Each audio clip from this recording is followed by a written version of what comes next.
Oyez, peuple de Konoha, j'espère que vous allez bien. En ce qui me concerne, je suis très content et je suis très ravi de pouvoir vous accueillir dans votre émission préférée. J'ai nommé Zone Manga et comme vous le savez, nous avons notre présentateur national, international à qui on va faire une standing ovation.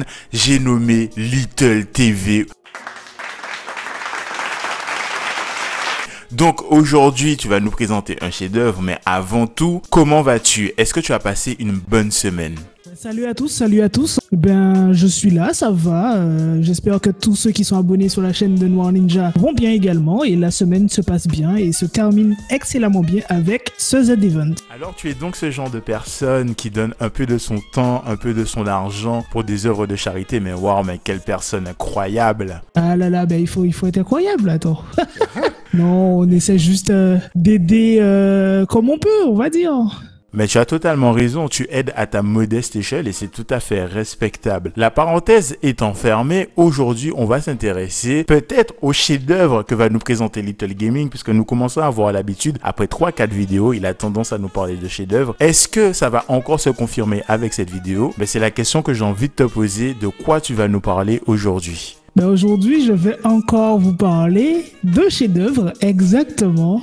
Mais dis-moi pas que c'est pas vrai! Qui s'appelle Sunken Rock.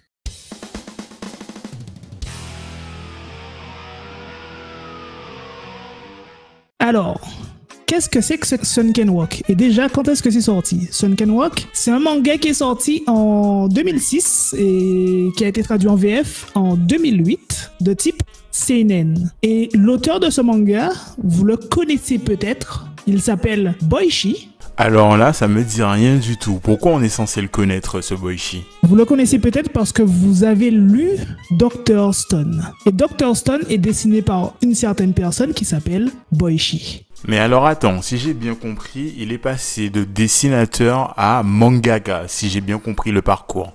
Bah, c'est plutôt le contraire. Il est mangaka, auteur et dessinateur sur Sunken Rock, celui dont je vais vous parler. Et là, il dessine, il l'aide et il est au dessin pour Dr. Stone, pardon. Ok, je te remercie pour l'info. Donc ça veut dire que si on a apprécié Dr. Stone graphiquement, on sera pas en terre inconnue avec Sunken Rock, en réalité.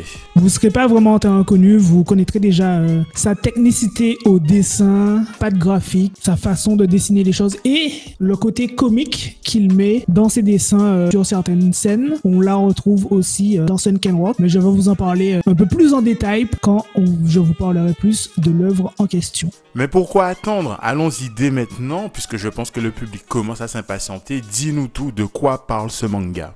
Ouais, je vais vous parler de ça. Donc, déjà, je vous ai déjà donné le nom du personnage principal. Il s'appelle Kitano Ken. Et qui est Kitano Ken? En fait, c'est un jeune japonais qui, d'apparence, est un loser total, on va dire, parce qu'il passe son temps à se lamenter sur son sort. Mais il y a une raison à cela. Une raison assez triste d'ailleurs, c'est parce que à l'âge de 13 ans, Kitano Ken a tout perdu. Et quand je dis tout perdu, il n'a plus de famille, il n'a plus rien. Il ne fait qu'aller à l'école en fait, mais même l'école ne l'intéresse pas. Sauf qu'un jour, il va tomber amoureux d'une demoiselle, d'une femme qui s'appelle Yumin, une fille de son école. Et le jour où il va décider de lui avouer ses sentiments, malheureusement, elle lui annoncera qu'elle a décidé de partir à Séoul, définitivement, pour devenir policière. Et là, il perd encore une fois tout. Oh, mais plus j'écoute ce que tu es en train de me raconter, plus je me dis qu'on est en train d'écouter l'histoire de Rémi sans famille, en vérité. Ah, c'est un peu ça, c'est un peu triste, il y a un peu de mélancolie, c'est malheureux pour lui. Mais ce gars qui a tout perdu et qui est dans le désespoir total, qui n'a plus rien, va prendre une décision, peut-être la plus conne de sa vie ou pas. Il va tout laisser tomber, il va laisser tomber l'école, tout. Et il va se dire, à partir de maintenant, je vais travailler, gagner de l'argent et me barrer à Séoul pour retrouver ma Yumin chérie. Donc, il va travailler, il va partir à Séoul, sauf que partout où il postule pour devenir policier lui-même, toutes les casernes de police le rejettent, lui disent Non. et il se retrouve à la rue. C'est Rémi sans famille toujours, mais j'attends le moment où il y a une petite lueur d'espoir dans la présentation. Ah, elle arrive, la petite lueur d'espoir, elle arrive. Un jour, alors qu'il est en train de manger dans un petit boui-boui, un petit truc qui vend des ramen sur le bord de la rue, tenu par un vieux monsieur. Mais oui, il y a un gang de mafieux qui arrive, des jopok, plus précisément, comme on dit en Corée, qui viennent attaquer le petit boui-boui où il mange et carrément le détruire. Et lui, il est contre toute forme d'injustice. Même s'il déteste se battre, malgré l'apparence qu'il a, on croirait que c'est un grand bagarreur, il déteste se battre. Il va décider de prendre la défense de ce vieux monsieur face à un gang de mafieux. Et là, contre toute attente, il va bien évidemment gagner parce que il déteste se battre, mais il est très costaud. bon à ça. Il est très costaud, il est très bon à ça, à la bagarre. C'est quasiment inné chez lui. Et il va battre ce gang de mafieux. Sauf que, bien évidemment, il vient de taper des mafieux. Et un autre gang de mafieux a observé la scène au loin.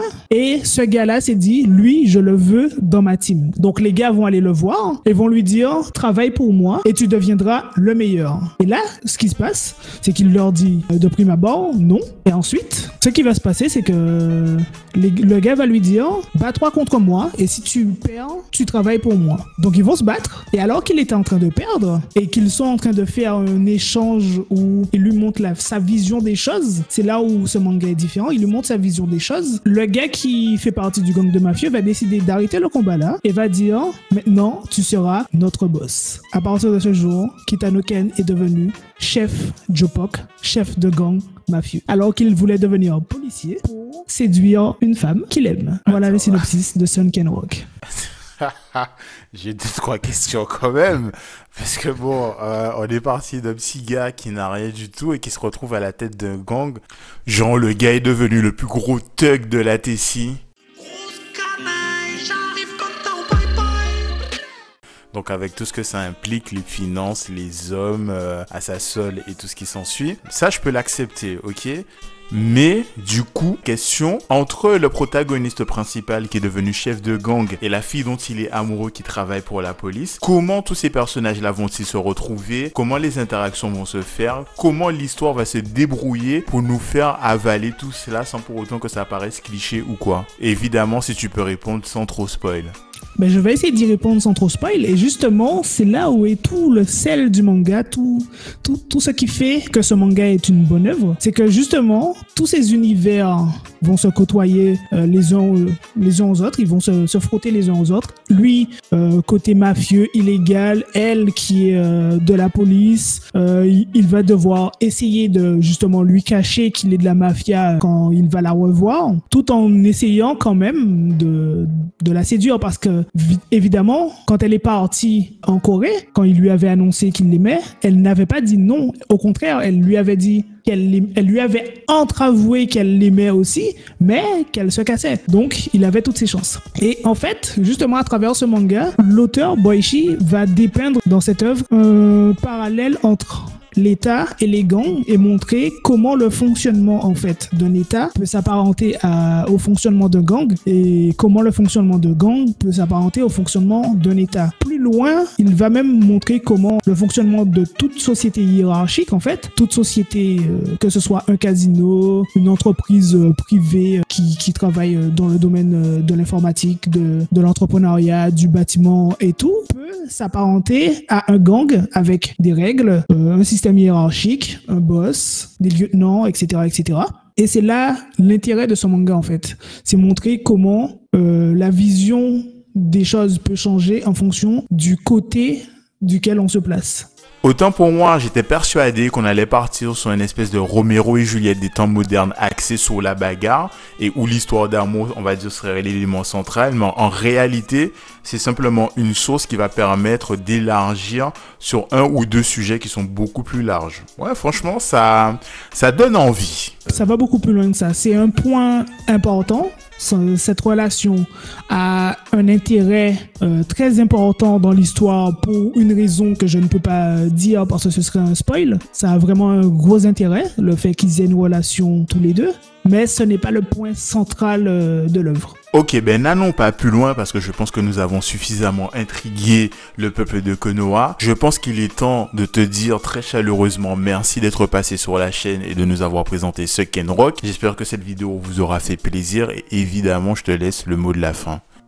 Ben, encore une fois, merci à toi. Hein. C'est toi qui m'accueille sur ta chaîne, qui me permet de parler des mangas que je lis, que j'ai lus ou que je lirai dans le futur. Donc merci à toi. Hein. Au revoir, merci. Au revoir, merci. Au revoir, merci.